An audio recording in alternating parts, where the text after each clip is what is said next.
Hey, this is Brian Holland. You might know me from such films as Clerks, Vulgar, Little Master. You're listening to the Timo and Harley Show. Welcome to the Timo and Harley Show.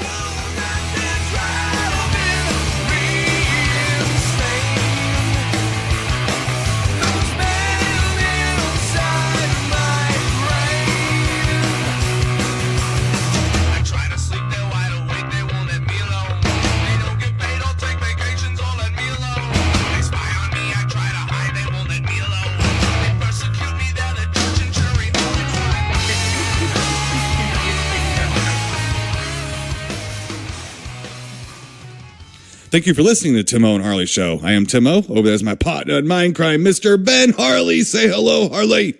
What is happening, people? Ben Hardy, Harley. Hardy. Yes. Listen, here's what's up. Yeah. Here's what's new. I have a brand new shock mount for my microphone. Very proud of this. Yeah.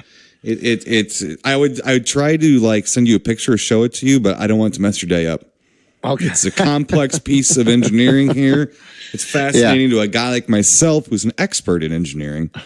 And yes. Got a brand new pop filter on it, too. So if I sound weird and different this week, I'm going to blame a little piece of plastic and a little screen going in front of my microphone there. But, it doesn't take much to show me a good time, Mr. Ben Harley. No, Timo, you're very easily amused, my friend. Put me in a padded little white room with a piece of lint to play with. I'm content for hours. Exactly. Yeah. Like a cat. I'm telling you. Yeah. It's got to be shiny lint, though. Yeah. Let's see here. Let's run through a few things. First up, right around the corner, Mr. Ben Harley, we have Vet City Con. Yeah. Bowling Green, Kentucky. That's right. Dead Dick Hammer Show.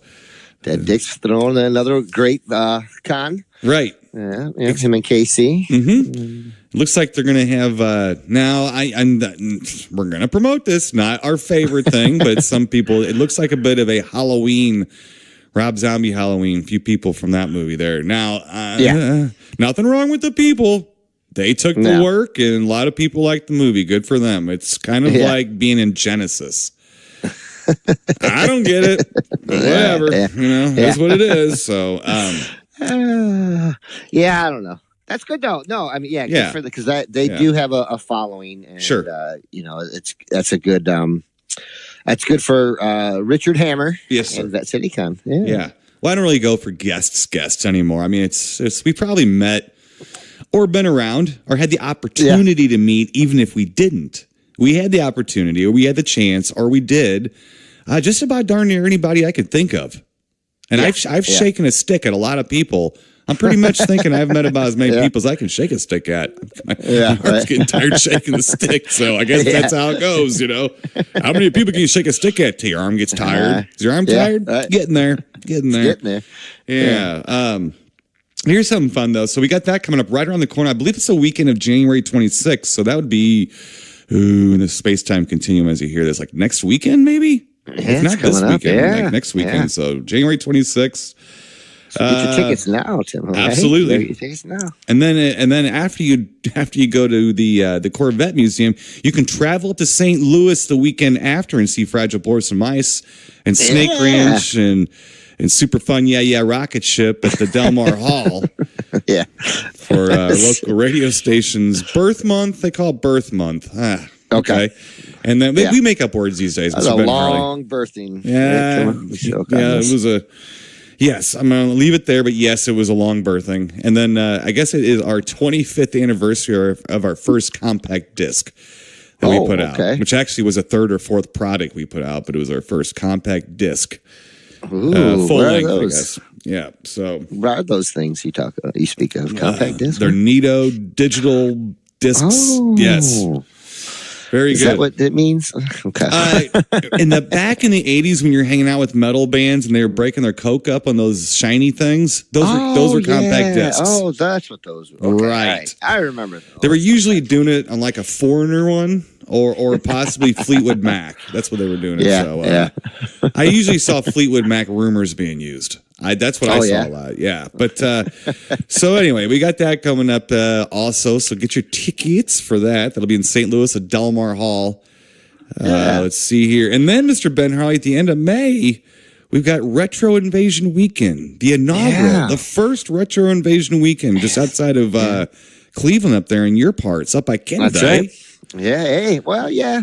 I might be a little closer to him. You're closer, but I'm going to be closer just by definition. You, my friend, are you're going to be very close. Yeah. We might have to get you a hockey stick and a toque. I think so. I'm going to be a little bit north of the Mason-Dixon line that I'm used to. So there's some good hockey in Cleveland, my friend. Is there? Yes. Yeah. Oh, yeah. There's not much good football, so I hope there's good. Well, actually, this year they got better. The Browns got a lot better. Yeah, they actually got a quarterback. They did get one. Let's see how he lasts.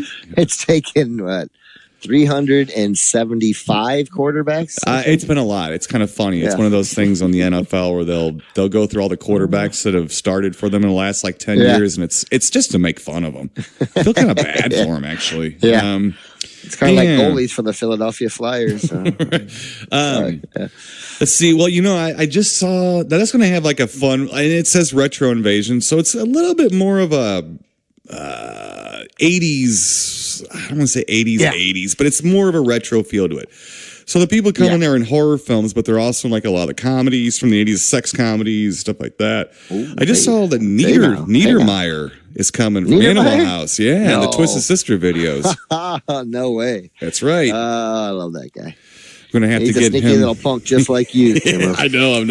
I'm going to have to get him to. Is that a fragile porcelain mice bit on your uniform? Yeah.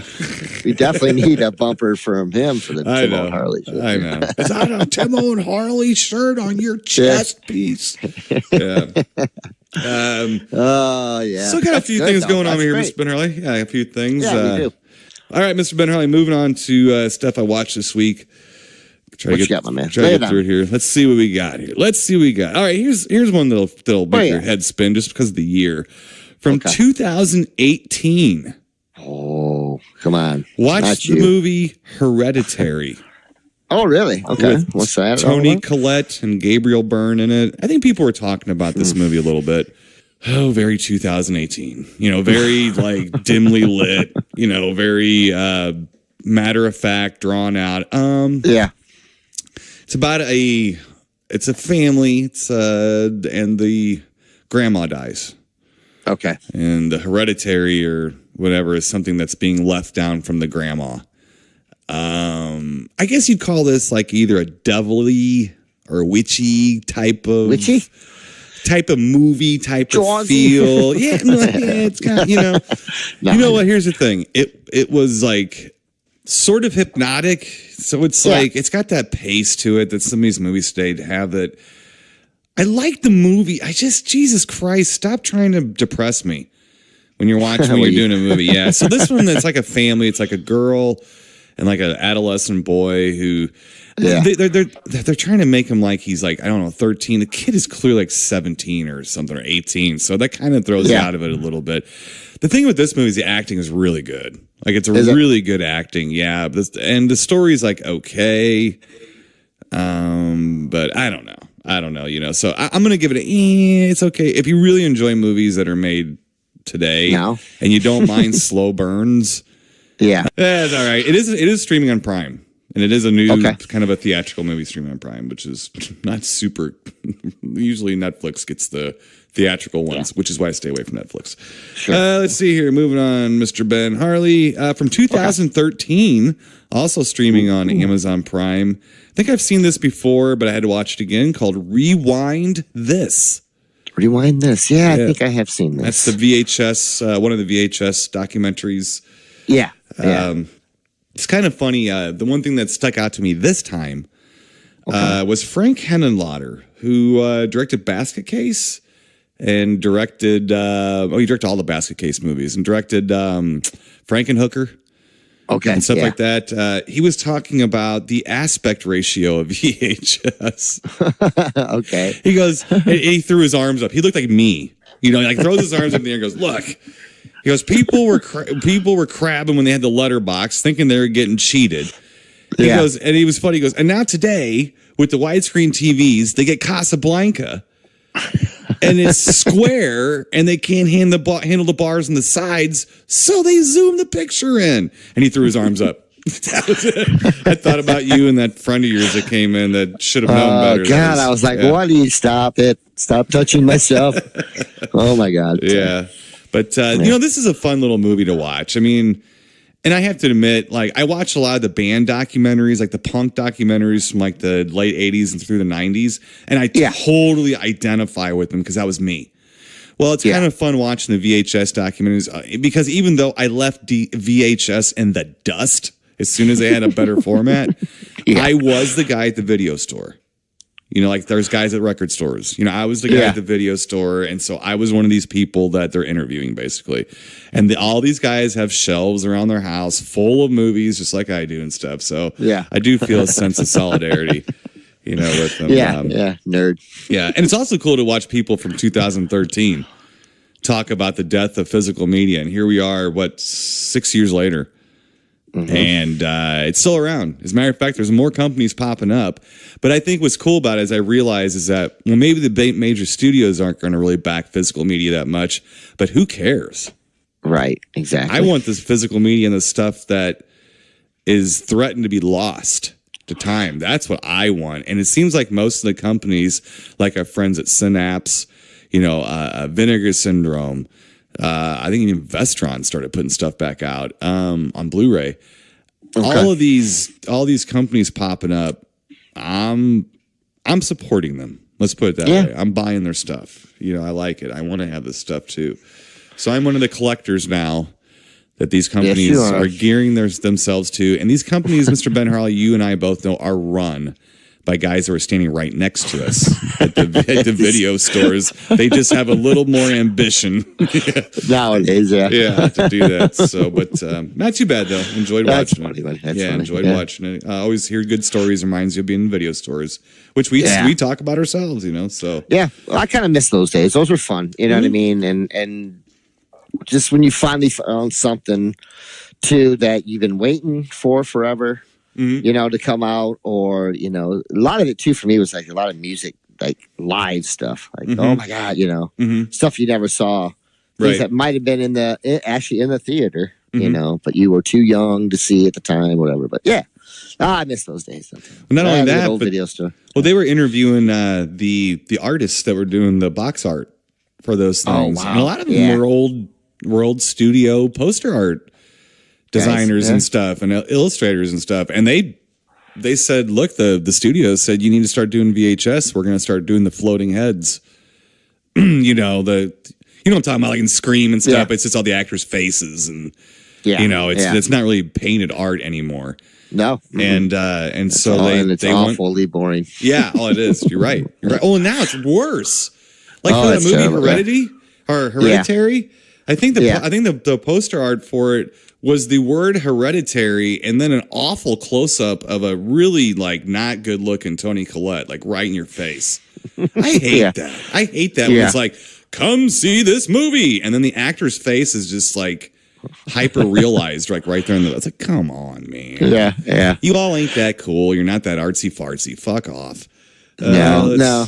Let's moving on to Spinner. I almost waved a cane there. I better get moving.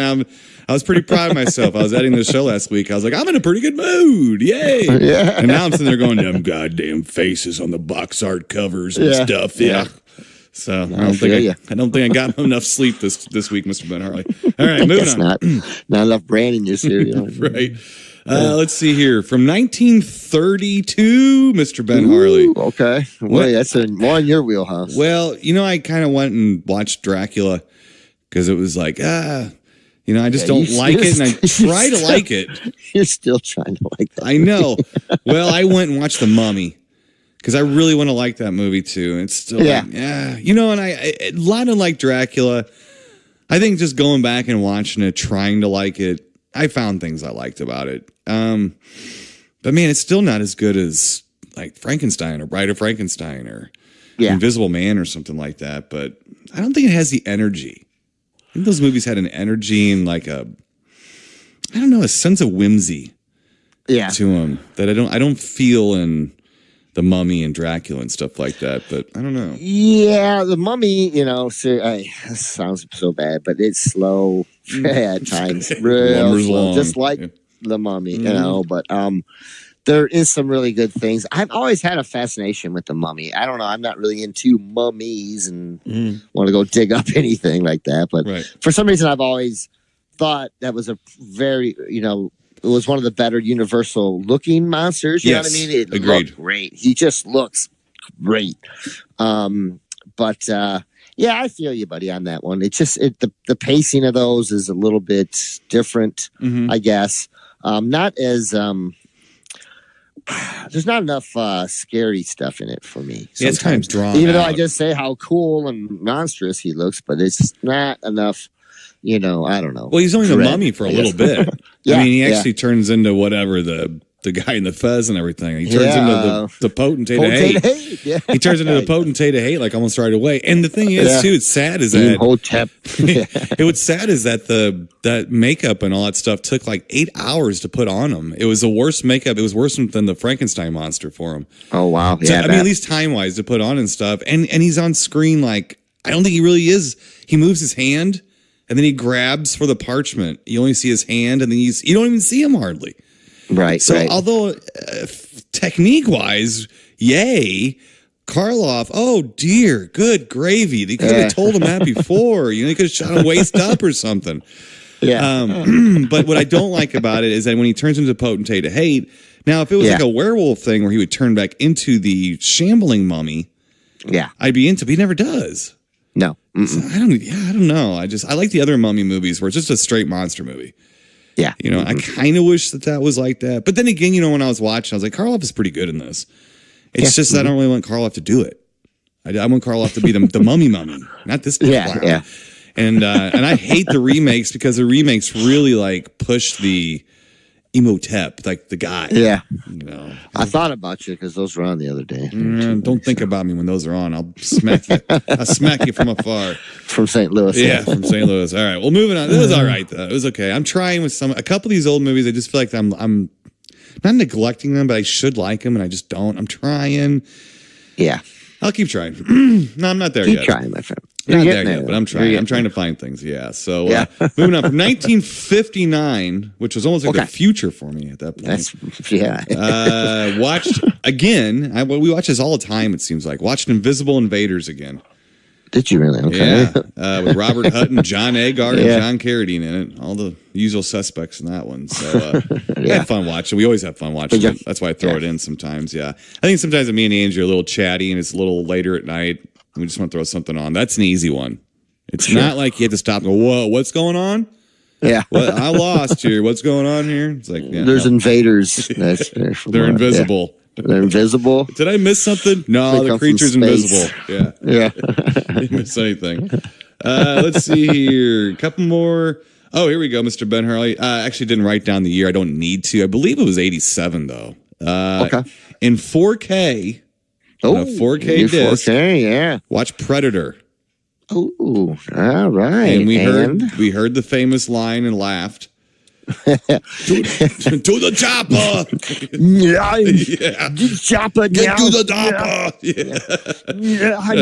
Yeah, we both laughed when he said that. So breeze, we can kill it. Yeah. You know, the movie's pretty good. I don't like it when it gets to the end and it's just like a big wrestling match between Arnold and Predator. Yeah, it takes a little away from it. It does, maybe. Yeah. Because that movie to me was a scary film.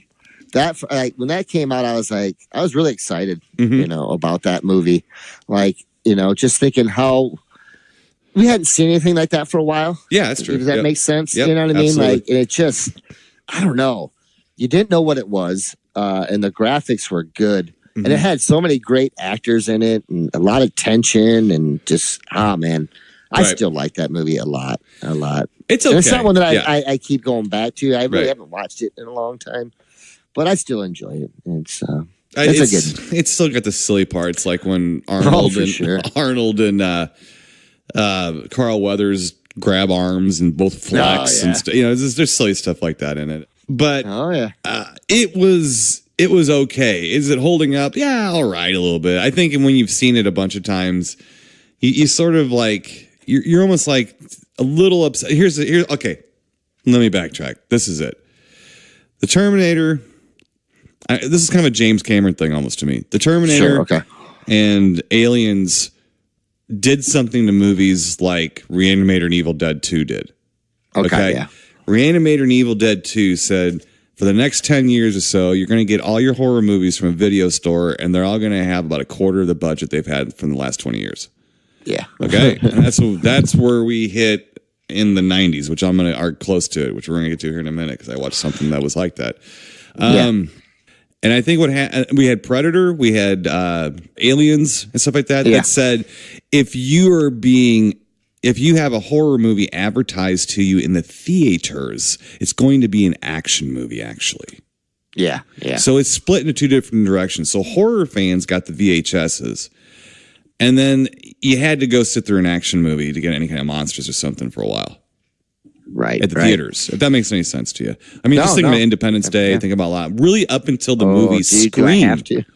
Well, think about it. Up until the movie Scream, there really wasn't anything horror related that was pushed on us, except for the faux horror movie Silence of the Lambs, which is not a horror movie. I get tired of being that's not a horror movie at all. It's a, I don't know, drama mystery, not even a mystery, just kind of a drama, psychological thriller. Let's put it that way. And then that's what they were doing too. They're passing off psychological thrillers as horror films. So anyway, so we're in that moment. We're in that time. But Predator at least does have a monster in it.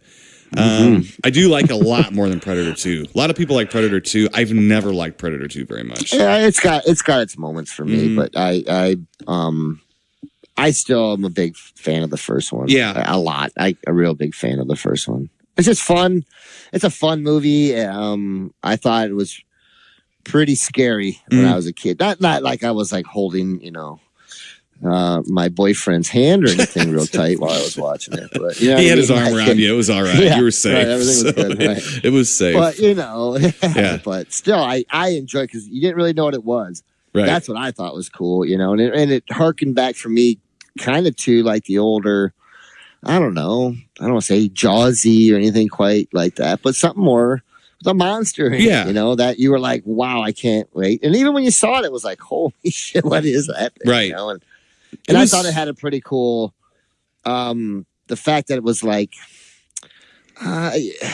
you couldn't see it was really cool too. It made it scarier, I thought, Right. Which works most of the time. So, but yeah, I agree with you. I think it was the environment of the first Predator movie I liked more. I didn't like the cityscape. It's almost the same thing. A lot of times I like the killers in the woods, not guys with flare collars and bell bottoms with a knife.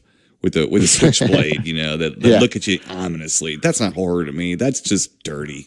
I don't know. That's just like a dirty guy. No, it's just nasty. It's like, no, that's not horror. That's just showing a guy with a switchblade. It's like, God, you're messing with a lot of inner city people's traumas right there. Stop it. But anyway, so we had a pretty good time watching it. I'm still not impressed with this 4K shit. I'm telling you. No, just not impressed. No, I'm just not impressed with it. I don't think it looks better at all. I realize, as a matter of fact, I think it's inferior. My personal opinion. That's all I'm saying. That's one man's opinion, right? I like the resolution. Yeah, I like the resolution, but I don't like all the bells and whistles that come with it. I don't like all the I don't know, the HDR crap, all that stuff. I can't stand it. I turn it all off. I got a Blu-ray player that'll turn that shit all off. I got the only one in the market that'll do it just to get it off. Yeah.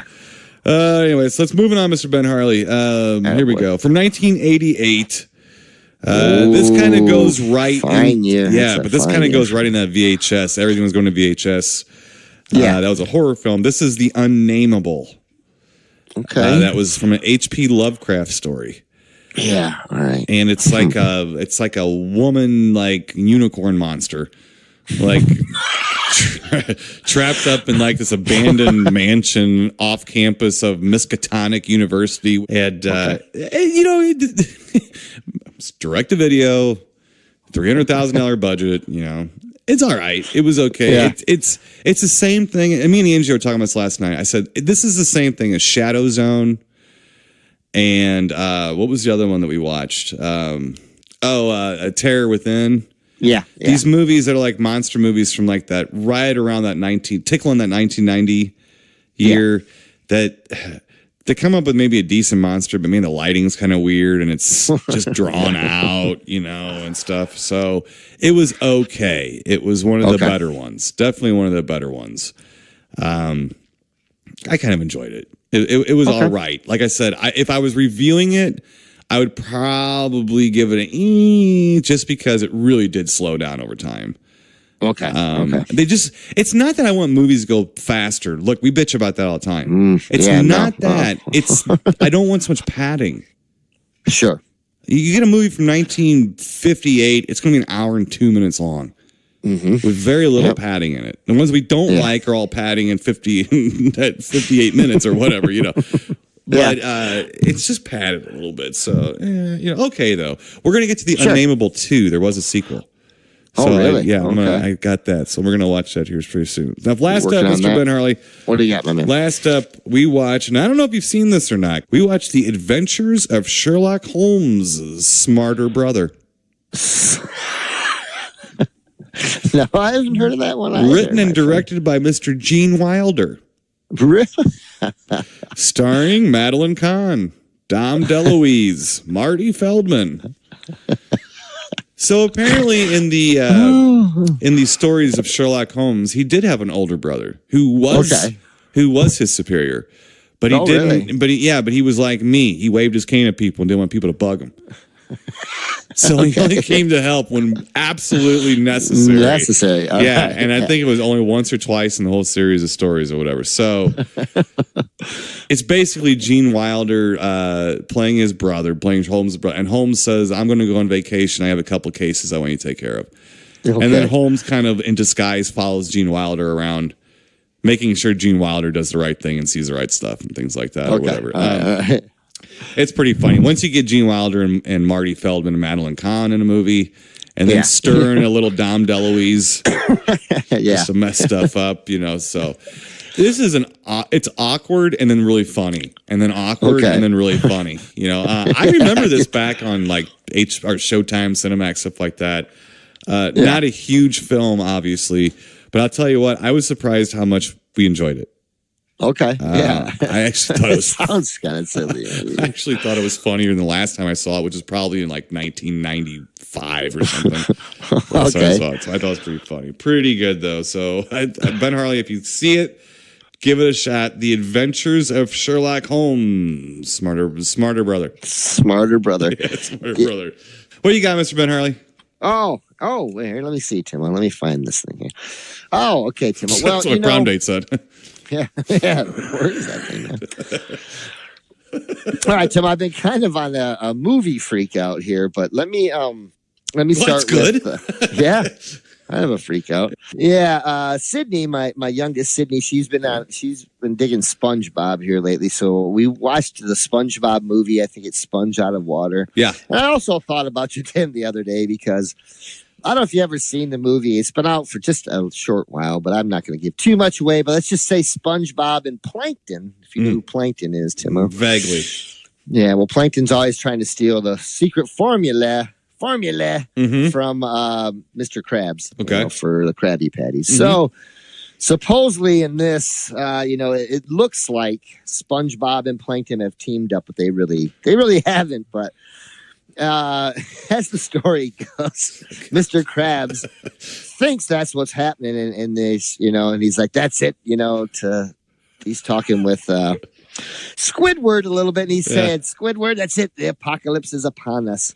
And they're like, no way, it's not, he just, it's not going to happen. And it does, like, instantly, like, boom, and it's just like, and I thought I was like, that's, these movies we watch, it's exactly, right. Something little bit happens, something small, and then the apocalypse is upon us. Well, so Timo, as the apocalypse starts, Mr. Krab looks over to Squidward and says, I hope you like leather. Sure enough, everybody just, boom, everybody's clothes turns into like, this leather. It looked like something out of a Judas Priest or some kind of. Right. Something. Everybody goes punk rock.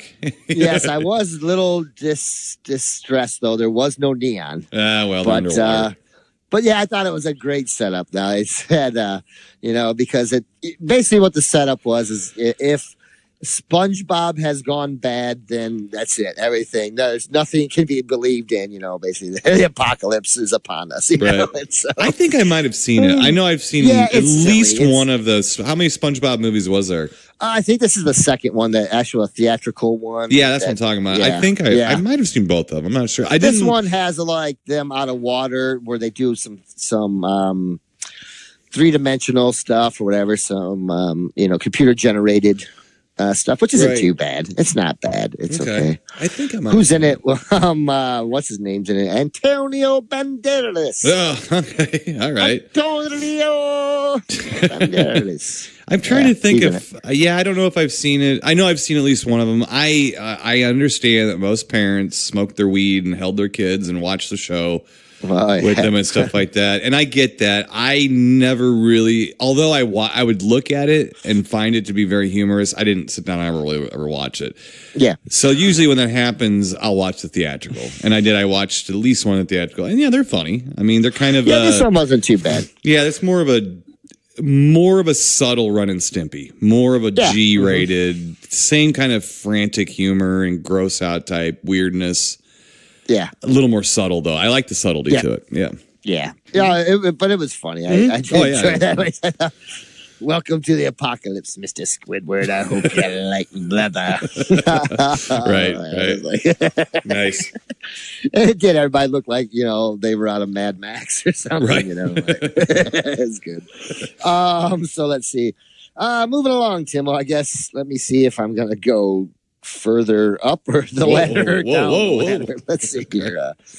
Now this is one that I know you can speak of, Timo. So let's start there. Let's start on a good note. All right. We're gonna work our way down. Oh, that's good. Yeah. This I like slides. You mentioned, yeah. Shoots and ladders, Timo. Shoots and ladders. This is one, Timo, I think that you watched a little documentary about Champ. Right? Recently, you watched that one on Champ? There's another Small Town Monsters one out now, too, about Beast of Bray Road up in Wisconsin. Oh, okay. Yeah. Yeah, there's a new one. It's on Prime. Yeah. I don't think I finished it yet, though. But anyway, that's like the werewolf one, or the wolf man, or dog man, or whatever. Yeah. Dog man. That's also Small Town Monsters. So the Champ one is the Small Town Monsters one, right? Yes. Okay. Yeah. And not bad. I think it might have been a little long. And I've seen a lot of the same people that were on it. It felt like I'd watched it before, but I just think it's because of some of the same people that they had talked to, and then they'd also talked about, the site, which I think is really cool. They have that board, like in the middle of town or something, where whenever there was a sighting, they would record it and put it up on that bulletin board type thing or whatever. Yep. I thought that was pretty neat. Right next to their Kiwanis Club signs and things like that. They have Champ sightings. Exactly. Yep. The Legion Post and all that stuff. Well, I will say though, with the Champ myth or whatever, there is a lot of footage though. Now what you can take it for what it is, but some's pretty fascinating looking. I thought too. And I don't know. That's the one that we were talking about, I think, where they had the famous picture where they said that it's like a real clear picture of looking at it like from the back. And I said it looked like it was on its side with its flipper flipped over. Yeah. Mm-hmm. Did you see that? Like it was kind of like, to me, it looked like something rolling on its side with its flipper coming out of the water. Not a head. It didn't look like a head to me. I see where people see a head. Yeah, me too. I get that, but but if you look at it closer to me, the way the water's moving and stuff, I don't know. That's just what it looks like to me. But either way, like I said, that's what I said when we were talking about it. Either way, wow. No matter, I don't care if it's a flipper or a head. As a matter of fact, if it's a flipper, it's more impressive. Yeah. To what it is. But did you see that in a way? Yes. Yeah. I thought, it's just because they interviewed that woman too, the one that took that picture and everything. And I think she actually donated that picture because they have like a museum there and they go all out in the town, which I think is awesome too. They just embrace it, wholeheartedly, which I think is great. Why not? You know what I mean? I'm looking for the mommy monster as we speak. Nice. Now, so I'm something. Well, Burlington, Vermont was my favorite place to play.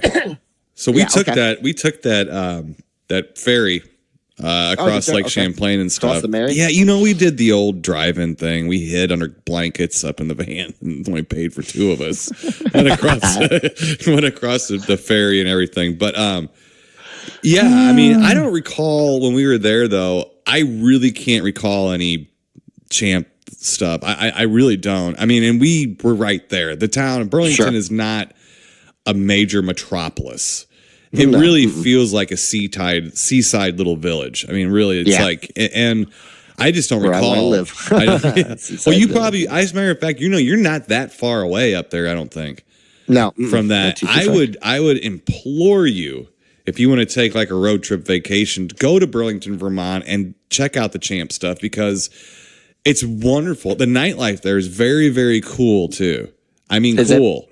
It's college town, but it's like. It's kind of ingrained in there, I'd say it's a hippie town, but it's really cool. I mean, so is Willow Creek. You know what I'm saying? So it's kind of like you're a lot closer to Burlington, Vermont than Willow Creek. Trust me on that one. A little bit. Yeah. So, but I would implore you to do it because Burlington, Vermont, is my favorite town in this country. Is it? Okay. Yes, so far. So far, yeah. Yeah, it really is. So I would try that out. But yeah, you're right. And what you said, I think, is what I said about it too. It's like, it looked like it was a little padded out because there's not a whole lot. What you got is what you got as far as evidence. And the only evidence, there's no footprints under the water. No. So the only evidence you have besides maybe a sonar blip, which is BS, is sightings. That's it. Yeah. And they had a lot of, same thing with the Bigfoot people. They had a lot of people out there spend their own money to do these things. There was that one woman, she's just like obsessed with it. Yeah. But what's cool there's a lot of sightings. It's not just, I think a lot more people see it. It's, there's a lot of people out there a lot too. You know what I mean? Out there on the lake and stuff. And, but yeah, I found it interesting. They said also too, like some people have claimed to see it on land, which I thought was interesting too, like on the shore and stuff. Yeah. Yeah, but I enjoyed it. I just think it was because I'm trying to think, Tim, and I apologize. I think it was like I don't know, not quite 2 hours long, but pretty close or something. I don't know. I know it seemed like it was long.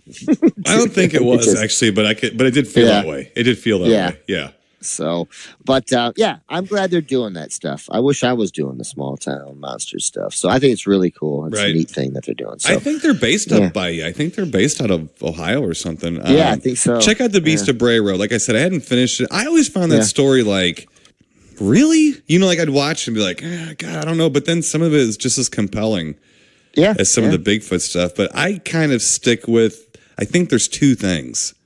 I think there's something under the water that's big, that's still around, that people just don't want to admit that, or something big under the water. Some kind of they say plesiosaur. I don't know. Maybe it's a giant platypus for all I know. I don't know what the hell it is. Something is not documented. Maybe that's the thing. It's a language barrier. Something big and undocumented. And I think that's what the Bigfoot thing is. So I think when people see a dog man and see this, personally, at this point in the game, I'm going to say it's the same thing.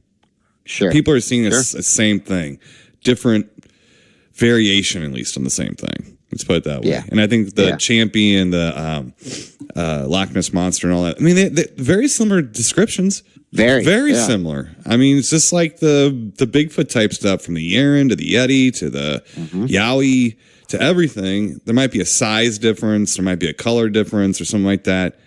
Well, as with humans. Yeah. Right? Yeah. I mean, so like, that's what I'm saying. A different type of that same animal, I think, is in water. And I think something might be in the woods. Yep. All right, Timo. Okay. Wendy and I have been watching a couple movies here recently. We watched this one movie quite some time ago, but I taped the rest of them for us so that we could finally watch them. Now, Wendy, it's hard with her because a lot of times she wants to watch the movie all the way through. But after we've been doing all the Sopranos and other things, I kind of convinced her into we can do it like chapters. Like that's kind of what. We do like you guys. Exactly. Yeah. So, sometimes, just depends what time it is. Yep. Yeah. Well, a while ago we watched she watched the movie The Hunger Games, and so we watched the first one, but that's been a while ago. It's okay to me. I think it reminds me of kind of 1984 meets Battle Royale. Or the Dangerous Game type, thing, but for a younger generation. Okay. Oh my God. Okay, so we did watch that one. Now there are 4 movies in the series. Now I don't know if it was just a book that started. Was this book first? Yeah, it was a series of books. Yeah. So I don't know how many books there were. I don't know. I hope not many. Yeah. So, anyways, sorry. There's 4. Yeah, there's 4 in the series, and we finished up the other 3. So you have the Hunger Games, you have the Hunger Games Catching Fire, then you have Hunger Games Mockingjay, and then you have Hunger Games Mockingjay Part 2. Right. So, anyways, so we watched the rest of the 3. Okay, I guess I could kind of see where the people really enjoyed these movies. For me, it was a little such bit a nicer person I am. I swear. Well, no, I'm just saying. I was highlighted in that moment. That's all. Yeah. Well, I can see. Yeah. Right. Well, I can see where people, if they read the books, and for your younger kids, and there's a girl, you know what I mean, as the main character and things like that. So I can see it. But for me, let's say some of it was okay because I said I do like the most dangerous game. You mean? Most dangerous game. This also kind of reminds me of Running Man. It has a whole Running Man feel to it. You have the upper class that run pretty much everything, and then you have districts, and then each district is used for different things. Or some are more poor, some are working class, whatever. I don't know. So, just a lot going on. It was a lot for me to take in. No, I like Jennifer Lawrence. I think she's okay. She's kind of cute. Oh, I think she's really cute. Yeah. Yeah. But by the end of these 4 movies, I just had enough. I think I watched them too close together. Yeah. It's just, I think she's a good actress, but for me, watching that movie, she was like, reminded me of like the Hulk Hogan of films or something, because she had about 3 facial expressions that she used to the utmost. Like her crying, her feigned expression of horror, or her expression of being mad. It's just, it was just a little bit much. Right.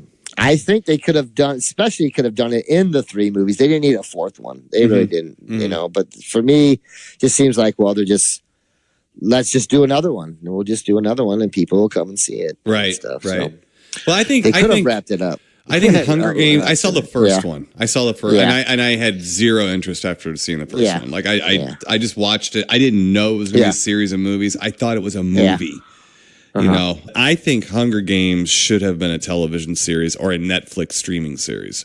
Yeah, that's what I think. I think that like Lord of the Rings, all these things are not. They're not tailored for a cinematic experience. Okay, now. I'm an old fogey who rattles my cane at people and stuff like that. That's because like when you go to the theater, you'd go see an isolated movie. You go see a film. Today you go see movies knowing damn well you're basically going to see an episode of a television series. It just happens to be a 3-hour episode of a television series. Fuck that. I don't even want to be told a story like that. That's my problem. Yeah. I don't want to be told a story like that because I will lose interest quick. It's like I don't care anymore. I thought the Hunger Games was like, okay, but I feel like we'd seen it so many times before that it was kind of a repackaged idea, which it is. Yep. It absolutely is. As a matter of fact, I know you were talking about Most Dangerous Game, but when I watched it, and from everything I read, I'm like, I liked this movie better the first time when it was called Battle Royale. The Japanese one. I mean, Battle Royale, if you remember too, was they all had to kill each other until the last one was alive. Yeah. And right. So even if that's not the rules of the game, it seems like that's where things end that's up. It. It is. I think you're the last person standing, but so it's kind of like, I mean, I don't know. But I just had the feel of a lot of those different movies. Right. Sure. That doesn't bother me a whole lot because we're influenced by stuff. I mean, Blair Witch was Cannibal Holocaust, totally different movie.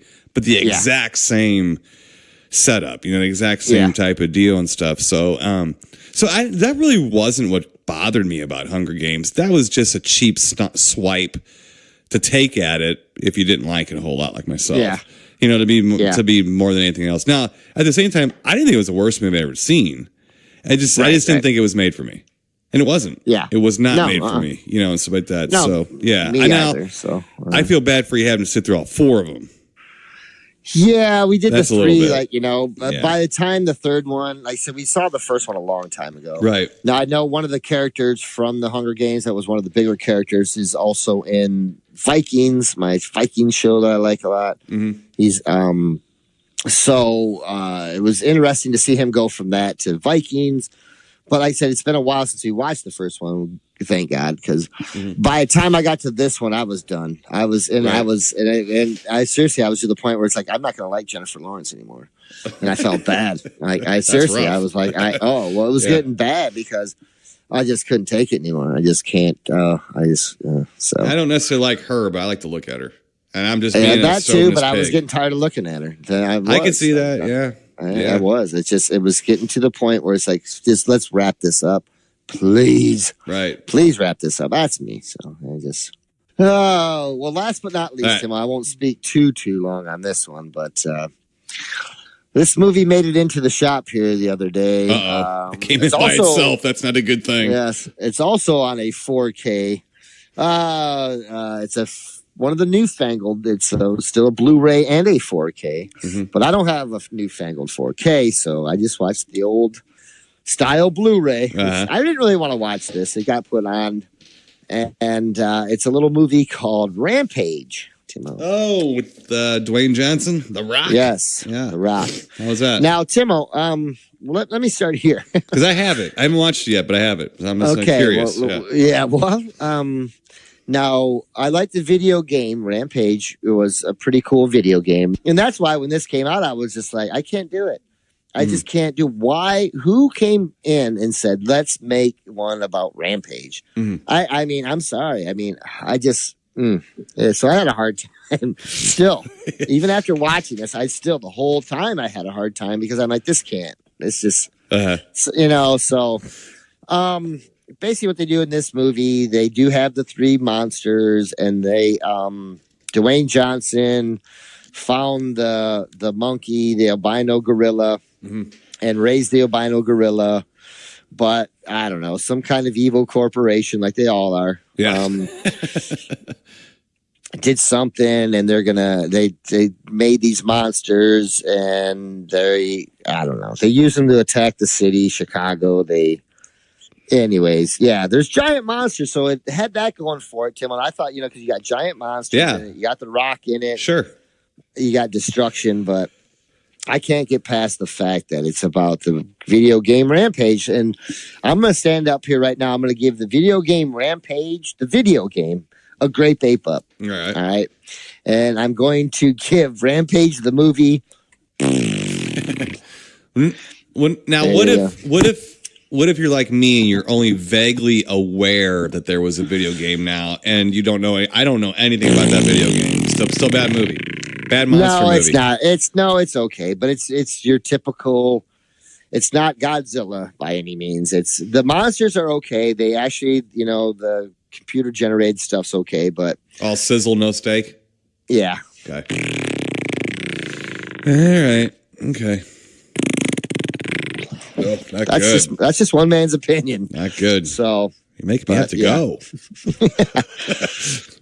It looks good though. It looks really good. All right. And it is what it is, but So I should, if I do watch it, I should sit down and on my own and just kind of look at it. I shouldn't waste time with Angie and Chance to watch it. No, they might actually. Chance might like it a lot. Actually, yeah. But if I'm not going to like it, I'd rather watch it by myself so I can turn it off. Right. That's what I'm saying. I don't think it's that bad where you're going to want to turn it off. But let's just say I was happy I was printing and I could walk out of the room every so often. Gotcha. So let's just put it that way. I did not say, hey, can you guys pause this till I get back? I might miss something. I might miss a window being beat out. Yeah. So there you go. That's what I got for you. That's it. That's it. I ended on a low note. I was saying, oh no. Well. Ew, you ended with your diapers messed up there. So I got a little surprise for you, Mr. Ben Harley. Now, we are going to get to our official films here in a second, but we have a retro segment here. We have a song this week. Believe it or not. Yes. Really? So apparently, done a song in a the minute. Dark One himself, Falo 6, has risen from the hell ashes No. and has put out a new record, Mr. Ben Harley. Has he really? Falo 6 has put He's out... still putting stuff out on vinyl? He's still putting stuff out. So we got the new one, Sin 6, S-I-N-S-I-X, Sin 6. There is a Facebook page, Falo and all that, and I would imagine this is on either Bandcamp or something like that. Just do a search for Falo 6. Yes. And this is off yourself of the... a favor. Yes, this is off of the record Sin 6. And the song is called, and I like this, The Bliss of Ignorance. Pretty sure it's about me, to be honest with you. But anyway, and to the cyber vultures sitting around and picking apart things that are being uploaded, yes, we do have permission to play this song. Yes, we do. So do not. From Falo himself. We have permission we have every permission needed to play this song. So anyway, Mr. Ben Harley, once again, this is Falo 6 with the song The Bliss of Ignorance from the new record Sin 6 on the Tim and Harley Show. Welcome back, Falo.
All right, Mr. Ben Harley, All right, Falo. Falo 6. So it was Falo and the number 6. Look up Falo 6. I know on Facebook, and then check Bandcamp and then iTunes. I know. Knowing Falo like I know Falo, this stuff is up on there, and I apologize. I didn't get any direct info. I just got it was really weird. It was this red envelope. Oh, yeah. And I opened it up, and flames shot out of it, and 2 horns almost hit me right in the face. It just came flying out of the envelope, So I was lucky enough just to survive getting the track here. Yeah. So we got that. So go look that up and try to buy it digitally so you don't have flames and horns flying at you in the mail. Yeah. So let's get to our official little films here, Mr. Ben Harley. Timo. Let's see. This week we're going to have Anthology Week. Okay. Might do a couple of these knucklehead anthology movies coming up here. But I know we got a few of them backed up, but this is Anthology Week, at least number 1. Yeah. So first up from 1986, we have the film Deadtime Stories. Yes. Yes, sir. Okay, let me give you a short storyline summary here, synopsis for Deadtime Stories. Here we go. Yeah. Okay. Get out, movie guy. Here we go. Movie guy. A babysitting uncle tells his nephew 3 horror stories about a killer witch, Little Red Riding Hood and a werewolf, and Goldilocks and the 3 bears. Yeah. Yeah. This movie about things about bears and Little Red Riding Hood. Some of these things sound like that, I swear. We are getting pretty stupid, though, as a species, just letting you know. A little bit. There's like 9 people smart making sure we get our shit to Mars, and the rest of us go, look at Red Place. So I'm happy. I don't care. I don't want to think too much. It hurts. Okay, so from 19... somebody else think for us. Yes. From 1986, Mr. Ben-Hur, a little story behind this movie. This was the first time, I was 13 when this came out. This was the first time I was allowed with my pals to go see a rated R film in a theater. Oh, really? Yes. So I went with some of my buddies in grade school. Now, could have found a more influential film to start with, or whatever. But you know what? At the time, right for Deadtime. Oh, you were excited. Yeah. Oh, yeah. At the time, I saw a trailer for it. It was like, yep, let's go see that movie. That looks pretty good. Yeah. Scott Valentine. From Family Ties. Yeah. He played Mallory's boyfriend, Nick. Nick. Nick? Yeah. So in the first segment, let's see here, he would have been like the I don't know, the kid, I guess, in the first one or whatever, even though he's not a kid. He was, I guess, a teenager type guy in the movie or whatever. He's hanging out with some witches. Yeah, so the first segment, there's a wraparound story about Uncle Mike, and Uncle Mike is talking to his, I can't think of the kid's name, but he was telling this little kid story. His kid can't sleep, he's babysitting him. Yeah. Babysitting him, I did tell you what PUNK stands for, right? No. Oh, okay, Professional Uncle No Kids. So Mike was totally punk. He was totally punk. Professional Uncle No Kids. Obviously watching a kid for a favor or whatever. So he starts telling the kid stories. Now the worst stories to tell a kid of that age. Right. I'm sorry. You should go to jail for this. Right. The first story is about witches. And Scott Valentine plays like he's entroped to them somehow. He's indebted to them somehow. He's always around or something like that. Now, this segment was filmed in the director Jeffrey Dellman's backyard, which I've only seen rivaled by Mountain Monsters Huckleberry's backyard, by the way.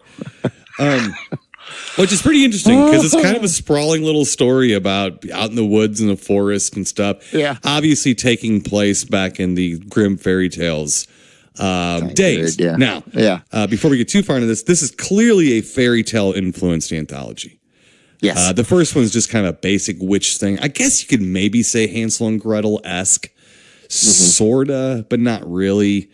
And the second one is definitely Little Red Riding Hood, and the third one is definitely Goldilocks and the Three Bears. Yeah. But this first one here, is witches. Now, I'm going to go segment by segment here. So the witches the witches segment is, it's like okay.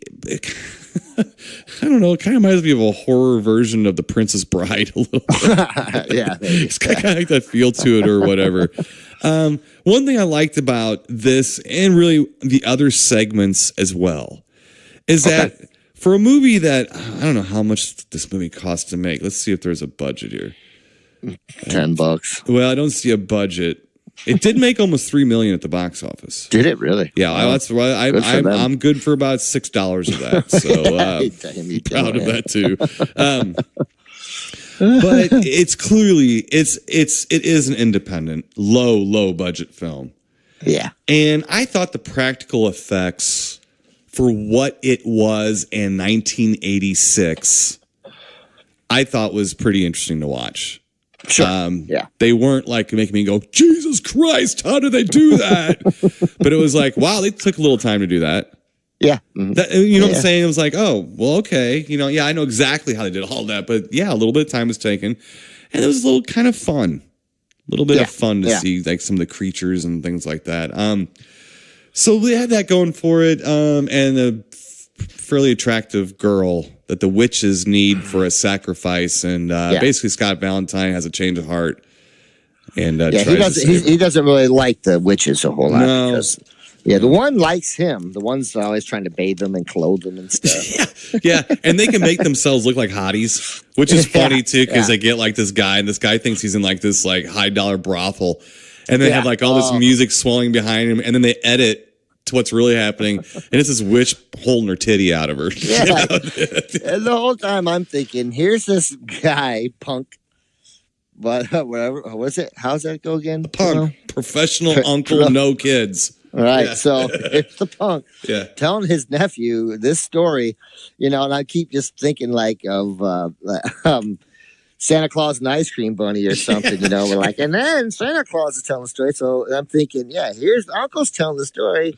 The witch has her titty out at this point, and this like, oh my God, man, what stories are you telling this kid? I don't know. And it gets worse. Right. It gets worse. And people are complaining about Rudolph today, right? Oh, my God. We survived 86. It's like, whatever. Yeah. And at the time, I didn't think it was even weird.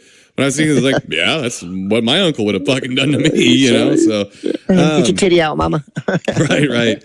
Now, the second segment is, Little Red Riding Hood. Now, this one I thought you might enjoy a little bit more because... Little Red Riding Hood and the Bad Wolf. The Bad Wolf just happens to be a werewolf. So we get a little werewolf action in it. And Little Red Riding Hood in this is not little. She's at least a young college girl or whatever. She is red hot. She's a good-looking lady. Mm-hmm. There's a few good-looking ladies, although I think the three leading ladies in this movie are very attractive, actually. Mm-hmm. Now she goes, instead of taking like a basket of goodies, she has to go to the pharmacy and get like some stomach medicine. Yeah, take to her grandma. Yes, take to her grandma. So she is dressed up in a red jumpsuit. Or like a red sweatsuit. It's a little tight. It's a little tight on her. And but the prescription gets screwed up with the guy that wants sleeping pills. Yeah. Under the table. Yeah.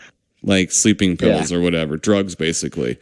So it becomes clear pretty quick that he knows, you think he's like a real, you think he's a common criminal at first, like drug addict. And then you realize, no, he's acting like this because he needs to get those pills so he can sleep through his werewolf transformation. Yeah. Good idea. Yeah. That's a good idea. Yeah. It's a real good writing idea, actually.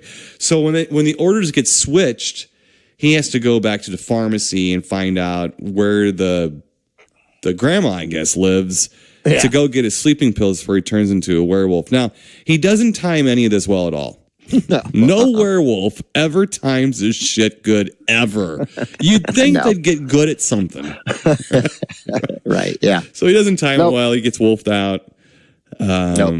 And then chaos ensues, basically. So we have a Little Red Riding Hood. Yeah. There's this should be called Little Erotic Riding Hood because same thing. Like, there's all this stuff going on. Like, I thought about it too. Like, if Red Riding Hood comes home, right, and she's undressing, and then she starts touching herself. I'm thinking, wait, then there's a guy in the mirror, and it ends up being like she's fantasizing about her boyfriend, which we meet later on. Right. I'm thinking, who is he telling that? He's like telling his nephew. And then she started to take off her bra. Like, oh, no, you know. And then like, I panned my eyes up her hip.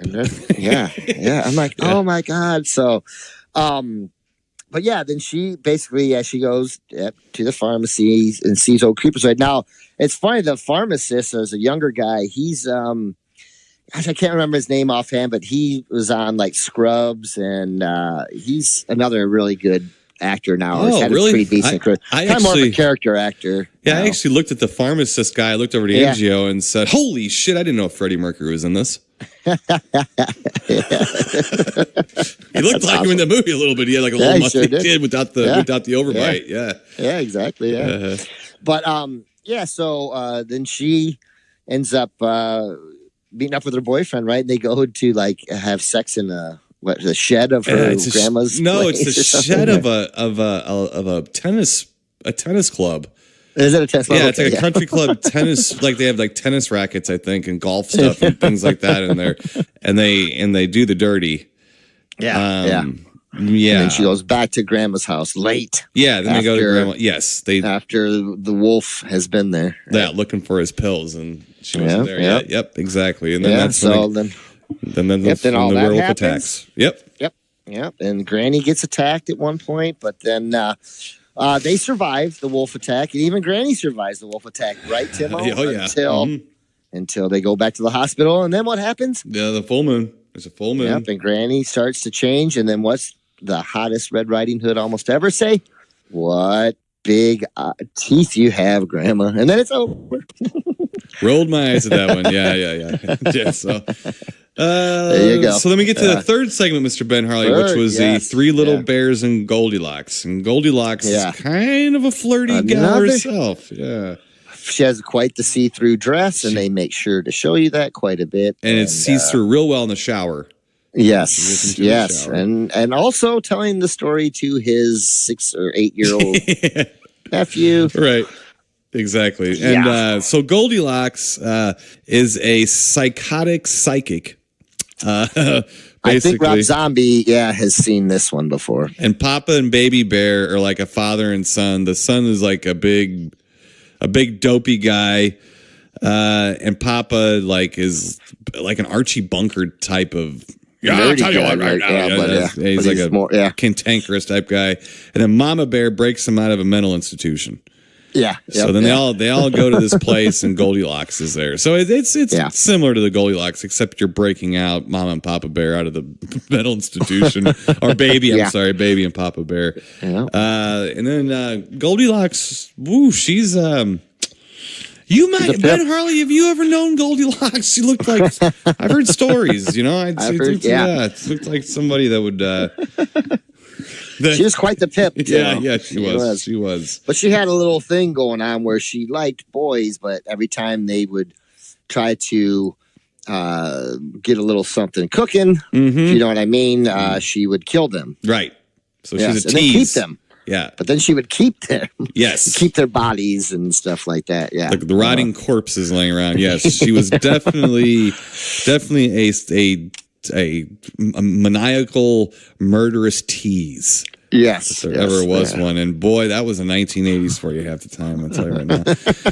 Yeah. So here's the thing that I'm glad I survived. Right. In the third segment, it gets kind of slapsticky cartoonish. Yeah. And it kind of feels awkward and unnecessary, especially in a third segment of a movie like this. Usually you'll see a silly, awkward one like first or second in a trilogy or like a 4-story anthology. I got to kind of think that these stories were switched around and the order was switched around from when they were intended to be. Okay. I kind of think that because I don't really think that the Goldilocks one was built for the last one. That's just my personal opinion. I kind of think the werewolf one might have been. Sure. To be honest with you. But I think that when it was all said and done and they looked at them, there really wasn't a clear superior story here. No. Which our next official film does have a clearly superior segment to it. Yeah. This one really did not. I mean, it gets really slapsticky. I mean, complete with a slide whistle noise. Mm-hmm. You know, it's like, ooh, yeah. You know, they did that in a James Bond movie too. Did they really? Yeah, there was Albert Broccoli said it was the only regret he had out of anything in the James Bond series. Which one was it too? I think it might be like the first Roger Moore one where a car is flying off with like that. I'm like, you gotta be kidding me. Yeah. And I just saw it not too long ago and I confirmed it's there. It's still there. Yeah. It's there. Yeah. It's there. But they do have, like I said, like doing stuff in this one. And I did think it's sort of, and even when I saw it in a theater at 13, I thought it kind of stuck out a little bit. They didn't need all of that. It was funny enough. Yeah. It was kind of funny enough without the noises and without the overdone slapstick humor. Yeah, because they come home and she's there, right? Or that house like where they're going to hold up. And she ends up hanging out with him and liking him, right? And then does have sex with the one son, the goober. Yeah, baby. And then apologizes to the other boys, the corpses. Yeah. Because she actually liked it. Right. Yeah. Right. And then, tell me. And then some more slapstick stuff kind of ensues from there. Yeah, they go to a diner, don't they, or something? Yeah, they do. Yeah. It's kind of anticlimactic too. Yeah, it's a little weird. It's a little weird for a second there. So, I mean, that's basically it. And then the wraparound story ends with like a little creature type thing. Because the kid keeps yelling, there's a monster in my room. And actually, the wraparound story is very much like The Boy Who Cried Wolf. Yeah. So you really get a lot of... Look, here's the thing. This movie is... It's awkward. It's clumsy.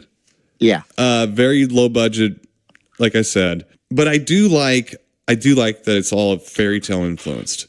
Sure, yeah. And I think it's a good try. As a matter of fact, you know, when I saw this, I didn't really... As cool as it was to be sitting in this little theater, you know, at a rated R movie with my buddies trying to... And remember, I moved here late. This was only a couple years after I moved here, so I was trying to endear myself to the other boys in the class a little bit, you know. And it was even a little more disappointing then. You know what, though? This really hasn't... Like, a lot of times I'll say movies hasn't hold up. This movie hasn't changed much. It's held up as much as it did then. I mean, and so to me, it's like, I didn't think I would do this, but I'm going to give it the mildest of mild Grape Apes Up because I'm trying to quit doing that. So to me, it's just a very, very mild Grape Ape Up. And part of it's nostalgia, but part of it's kind of surprised that I liked it or I didn't dislike it more. Sure. I actually just thought it was okay. It's a breezy film. It's not hard to sit down and watch. It's only an hour and a half long, and you got basically 25-minute stories in there and stuff. And it's just goofy enough and weird enough to kind of be a little bit like, huh? Yeah. You know, like when you're watching it. And I'm actually a little surprised by that. And I was also surprised that I found the effects fun. Okay. I'm not saying they're breaking any ground. They shouldn't be winning Oscars or nothing, but they're practical. And man, I miss that because I think, and I don't want to insult anyone, not that anyone's going to listen to this show that was doing the effects. You're right. Sometimes I like the cheap effects, and I don't mean bad. I just mean I know sometimes they make cheap movies that are made fast, and the special effects artist doesn't have the time to make it look like the movie Aliens. Sure. Even if that artist has the talent to do it. Right. Okay, so I don't really blame it. And I think that for the money spent, I thought they did pretty good with this, all things considering. So I'm just going to give the mildest of mild Grape Apes Up. Kind of a strange movie. Your eyebrow goes up a couple times. But yeah, the director here, he liked Pretty Ladies. Yeah. So we got that going for us too. What do you think, Mr. Ben Harley? Well, you know, I'm going to have to give it a real mild Grape Ape Up as well. Now, there were some other aspects of the film that, if would have happened, would have taken up the Grape Ape Up factor up a little bit more. But I felt kind of like that little tease action there because they would give you a little and then take it away. And I thought, you know, there's an awful lot of pretty ladies in this film. Man, you know. But anyways, you know, the movie itself, the little segments were okay. I did like the Little Red Riding Hood one. I thought was pretty cool. The first one I didn't like at all. much at all. With the witches one, and then the third one, I kind of found mildly entertaining. It just seemed it did like you were saying as well. I don't think it fit real well with the others. It just seemed a little bit awkward. Yeah, but to me, it seemed like that one would have been more influential from this film than the other three, because I see a lot of stuff that has been done in films since then from like that are just like that kind of. Sometimes a little bit more hardcore, sometimes with the same kind of comedy, but a little bit horror maybe comedy. more. Yeah, which was really coming in vogue right there in 86. Yeah, exactly. So, very mild Grape Ape Up from me. Okay. Well, here's interesting. Mama Bear, she is an Academy Award winning actress, right? Is she? Yeah, wow. She won an Academy Award for The Fighter in 2010. Really? Yeah. Huh. So there's some there's people in here. They're not people that are necessarily in our kind of wheelhouse, as you say, or whatever. Sure. Right. Yeah, but no, not most. I mean, it was a low budget movie with the quiet cast. Sure. For the most part, or whatever. But anyway, okay. Well, so 2 very mild Grape Apes Up for Deadtime stories, which that's good. Next up, Mr. Ben Harley, our next anthology film shouldn't be a surprise to any horror fan at all, because it is the ultimate anthology film, if you ask me, from 1975, Trilogy of Terror. Yes. So let me get out Movie Guy and give you a very short 1-sentence storyline summary synopsis here. Here we go. Okay. And this is actually kind of funny because it's not really telling you anything, but I want to read it anyway because it's funny. Why not? Yeah. 3 bizarre horror stories, all of which star Karen Black, and 4 different roles playing tormented women. Okay. Sounds about right. Yes. Yeah. So this is a Karen Black vehicle if there ever was one. Yeah, Karen Black attack. Exactly. Yeah. Again, this is another 3-story anthology. Okay. Yes. I know everybody can't wait for us to get to the third one. We'll get there because that's when everybody remembers. But what's funny about Trilogy of Terror, it's a huge movie. It's a huge cult movie in the horror community. And I dare anyone to tell us what the first 2 shorts are about. You know what I'm saying? Until you sit down and watch them. Okay. It's kind of sad because they're just more understated. Yes. So you don't remember, but they're not horrible. They're not that bad. Yeah, they're not horrible. No. Yeah. Richard Matheson is responsible for these stories on here. I don't think he really, I'm not sure he wrote the screenplay or something like that, but he's responsible for the stories. Good enough. Story number 1 is Julie. Okay. Where Karen Black plays a professor or teacher, I guess at a college. It has to be a college. And then a student gets the hots for her, and he drugs her. She's kind of mousy, so he. Yeah, but she's like, sort of like one of those like Thelma mousies, where like she's real mousy, and then all of a sudden she shows you some thigh, and you're like, whoa. Like one of those moments where you're like, oh, I get it now. So she's kind of like one of those. Like take her glasses off, throw her hair down, and also next thing you know, she's the hottest thing on the face of the earth. Pretty much every movie in the 1980s, the comedies, had that girl in it, right? But a college student, he's into it, and he date drugs and supposedly date rapes her. Yeah. And then he starts to stalk her with he takes pictures. He takes photos and stuff. Yeah, he blackmails her and kind of stalks her and says that, you're mine now. You can't get out of this. Well, tables start to turn. Tables start to turn on. And therein lies the twist. Yes. Therein lies the twist there. So not a bad story, though, really. I mean, it's not. It's pretty interesting. It might be about 5 minutes too long, which we're really splitting hairs in an anthology. Sure. Yeah. There, but I kind of liked how it went down. Yeah, because you didn't really expect it from her. Like from her character was kind of, like I said, mousy, and she just, like she played that well. That character part, I thought was really good, and so it did kind of throw, and we've seen a lot of stuff like this many times later, much later. Right. So I think, I don't know that it was breaking too much ground, but it was still kind of different, I think, for that time. Yeah, for 75. It's definitely, this had more of a grindhouse movie kind of feel to it. Yes. A little bit. Yeah. So it was like a made for TV light grindhouse kind of feel to it. And also a little tidbit there at the very end, at the very last shot, there is a young man who is meeting Karen Black. So, whatever happens, the same thing's going to happen again to this young man. That young man was played by Gregory Harrison, star of Razorback.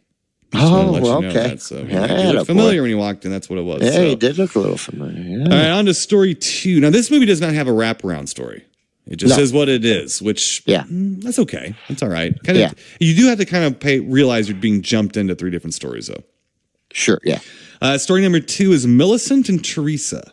This movie's not like the first one, like a psychological thriller type of movie, where a mousy woman... mousy woman.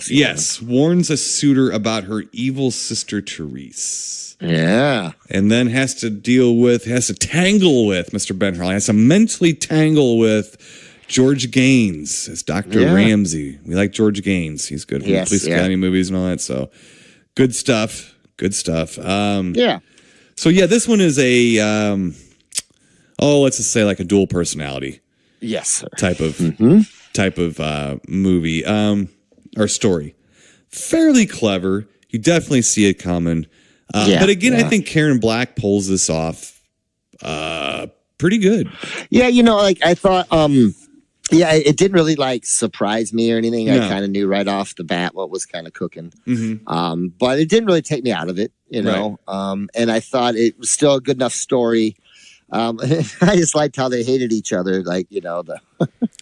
And I'm thinking, man, it must take her a long time to get ready, in between, right. To dull herself down and then to, jazz herself up and then dull herself down. Right. Right. Exactly. Yeah. But I think really the only one that's kind of, the psychiatrist kind of knows or whatever is kind of what's happening. Right. Because it's funny because she keeps calling him and tattling on the other, one will call tattle on the other, which I thought was kind of funny. Now, I must say, she dressed up pretty nicely. I didn't think it was Karen Black at first when they showed up, and it was really? The one sister That's at good. First. But I might have been a little further away from the television. Or I'm a little smaller, so I had 75 inches to work with there. I mean, I was probably pretty stationary in front of it, so probably. But that one was okay. I found it okay. It wasn't. I liked the first one a lot better. Mm-hmm. So, these two are very like I said already, and everybody knows what's coming. The third one. But they are forgotten. I mean, completely, and really and honestly, they are the acting. I'm sure it's what Karen Black was proud of acting wise.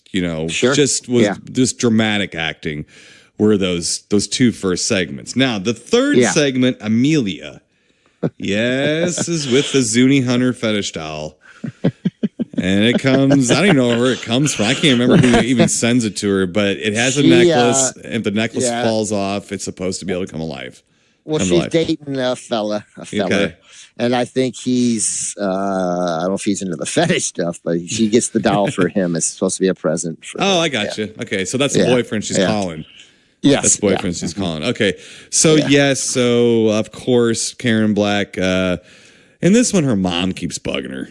Yeah, keeps calling her, wanting her to, putting her down. Yeah. You need to hang out with me. It's Friday. You can't go with men. Why would you want to do with men? Yeah. Anyway, so of course the necklace falls off, and then you hear little pitter patter feet. This pitter patter little feet. Yeah, I tell you what though, and rightly so. This is what everybody remembers. Yeah. That little Jesus doesn't shut up. Yeah, and it's always it's carrying around like these little knives and stabbing her in the legs and stuff. It's relentless. Yeah, it's relentless. It really is. Yeah. And what I remember is that nothing after it was any good as far as dolls. The Child's Play movies. No offense to anybody, we know a few people in those movies, but and they're okay. They're all right. Like Brad Dourif is the voice for Chucky. Yeah. I'm not a Chucky guy. You don't ever see me going, man, I like Chucky. Yeah. Maybe Chuck E. Cheese. Okay, but I'm not a fan. I'm not afraid of dolls. Yeah. Okay. Now I've had some old fucking dolls around, like the one that was a rabbit with with human hands. Yeah, that one was fucked up and creepy, but that was my old girlfriend, and it got kicked out, and she went with it. I actually broke up with the doll and the girl went with it, but we don't. Maybe I might edit that out in case she's listening. But it's true, by the way. But it's very intense. That's how I was going to show up on your front porch. I know. It's very intense, though. This segment is, and there's a reason it's remembered for this, and rightly so. And I'm not so sure I hadn't seen that half-hour story as a standalone on television before. Me too, because I have a hard time remembering the rest of the and this I remember. I mean, I've always remembered this, and I can't remember like where I was or anything when I saw it. I just remember seeing it and being freaked the flip out, you know, like. But I was still, as a kid, I said, why, kill it. You should be able to, but she couldn't. And then the more that she couldn't, the more I was like, oh my God, I remember just freaking out on it because it's a creepy little shit in the first place. It is. It's just, you know what I mean? It's just, ugly as fuck. Yeah. Oh my God, but I mean, that lends to to it. You know what I mean? Right. Right. Yeah. And you just feel for her because she's just getting a beating, just it's just a tearing her apart, man, and she can't find it, and then she puts it in the trunk and stuff, and it saws its way out of the trunk, and it moves, man. It moved. They shot it really well. I mean, it was a little stupid puppet, and they made it look about as good as they could have in 1975. I mean, and I really tried to pay attention to that watching it here recently, or for the review. I was like, I think it was great, great, They had every opportunity to make that look silly, and the editing in that was just great. Just great. I mean, they did it real fast, so you could see it. It wasn't like it was hidden, but you saw it so fast. It was jarring to you because it moved fast too, and everything. They had the point of view shots that were really, really good. Yeah. And everything. And this is just and look, when you think about it, if you go back and watch like Child's Play and stuff, they pretty much take all of the gags, all of it. Yeah, exactly. From this, and I don't know what else you're gonna use. If you're stuck in a house or an apartment with a little doll attacking you. But what I thought was actually kind of more cool about this is that like I'm just going to do this a little bit. I don't want to compare this to Child's Play. They're two totally different stories. Oh, sure. Yeah. Just happen to have a doll. But in Child's Play, the doll's kind of big. And this, it's a little thing. It's just, it's bigger than it's about as big as the original G.I. Joe guys. Yeah. You remember like the original ones where the hair would all come, like the spot in the hair would come off them and stuff, like a balding. Kung Fu grip and stuff. Yeah, absolutely. And they had the submarine, the cool submarine that you could put them in and stuff like that. Yeah. So they were about 12 inches tall, maybe, or something like that? Yeah. So it was like that. And the smaller, the creepier. You know what I mean? And it's like gangly. Oh, me too. It's gangly, and it doesn't shut the fuck up. And that... No. It's pissed off. Yeah, and that... it's supposed to have a spirit, right, of a Zulu warrior. Yeah, right? Zulu warrior, so it's just flipping pissed. Oh, my God, yeah. And it's just completely full of rage. Yeah. And all it wants to do, kill. So, wow. And I think what it is the contrast between that and the other two stories. It makes it better. If it makes it ramp up, because I can't confirm the fact that they played it by itself. I never saw that. No, not sure. And maybe I'm wrong, but the way television. It's funny that you say that though, because that's how I feel like I saw it. I just think that the other two were just, and especially if we were kids watching it. Yeah. I think the first two might have went over our heads a little bit. More at that time. Yeah. There ain't no going over your head in the last one. No, there's no need for it. It's pretty much just like, oh shit. Yeah, or whatever. Get it away. Like, how do I stop this thing? And it won't, and it's pissed. I'm surprised I didn't get scared of my dolls or my action figures after this. Yeah, it didn't do that to me. No, it didn't scare me either. I mean, it scared me when I was watching it, but it didn't make it lasting. Directed by Dan Curtis, who did everything in the 70s. Yeah, all right. Producer on Dark Shadows, Burnt Offerings. He did that Curse of the Black Widow TV movie that I was all excited that didn't cheat at the end. This movie, the Dracula movie, Scream of the Wolf. Remember we did Scream of the Wolf. The Norlis tapes we did. He did the Night Strangler, Night Stalker stuff. So do I need to keep going? No. If it was a scary movie in the 70s on TV and had Jack Palance in it or something like that, it was him. It was Dan Curtis, okay? So that was it. And I actually really liked his stuff. I mean, he was a good television guy, in a way. Our buddy J.D. Fagelson, I think he was kind of like one of those guys. But Dan Curtis was much more, no offense to our buddy J.D., but Dan Curtis was much more prolific. Just over and over again doing stuff. But it wasn't all horror stuff either, just television stuff. So, but it seemed like when they had the horror stuff, they kind of floated it off to him. Yeah. You got to remember, too, about this movie. Speaking of J.D. Fagelson, not unlike Dark Knight of the Scarecrow, this movie played in at least a third of the households that had a television back then. We had only had a couple of TV channels, okay? Yeah. So it left an impression. Oh, yeah. So not like Dark Knight of the Scarecrow, you're going to get a lot of people like, have you seen Trilogy of Terror? I don't watch scary movies. I don't know what you're talking about. Well, it had the little fetish Zuni doll. Wait a minute. Was that the one with Karen Black where it screamed at her the whole time? Yeah. Oh my God, that scared the hell out of me. So it's one of those movies. Yeah. And we're not going to have that again. We're just not going to have that again. It's just not we're too communications are too jumbled up between people anymore to do that. It's not as streamlined as it was back then. But I'm telling you right now that helped because it aired again. I was 3 when this came out, or 2. Yeah. I was 2 when this came out. All right, I did not see the first airing of this. All right. Yeah. If I did, I almost forgot. So I did, but I did see it a few years later. I mean, I think I was at my grandma's house watching our local mom and pop channel where they were doing, their reruns or packaged films and stuff like that. Where I've seen a lot of these movies we review, like Food of the Gods and stuff like that. But it really left an impression on me too. That third segment I thought was brilliant, and I remember watching it almost surreal. Like, am I seeing this? Because even as a little kid, and you're probably the same way, you knew when something was made for TV. Yeah. You could tell. Mm-hmm. Even when you're little, you could tell. You felt safer almost. Then you start watching this movie, and all of a sudden you don't feel safe anymore. You're like, holy crap, this is scary as fuck. Jeez.